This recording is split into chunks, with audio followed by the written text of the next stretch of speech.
Mga kapatid, noong March 28, isang napakalakas na lindol na may lakas na 7.7 magnitude na yumanig sa Myanmar. Damang-dama rin ang pagyanig sa Bangkok, Thailand at Yunnan, China. Sa isang iglap, bumagsak ang mga gusali at nasira ang maraming tahanan. Libo-libo ang nasawi at nasugatan. Sa takot, nagtakbuhan ang mga tao sa lansangan, umiiyak at sumisigaw.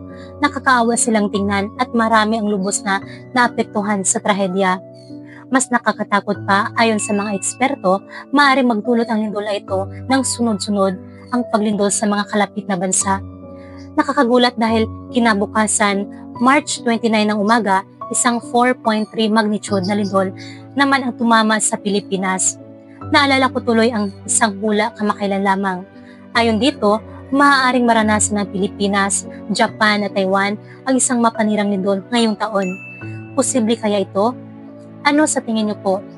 Sinasabi sa Biblia, ang lupa ay lubusang masisira, babagsak at mayayanig ng matindi. Ang lupa ay matitinag na parang lasing na tao, yuyugyog na parang duyan.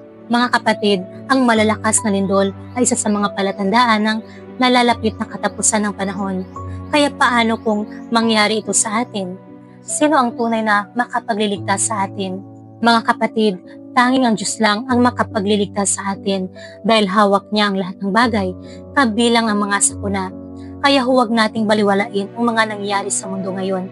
Pahirap ng pahirap ang mga sakuna, kaya dapat tayong maghanda, hindi sa pamamagitan ng pera, bahay o sasakyan, kundi sa pamamagitan ng ating relasyon sa Diyos.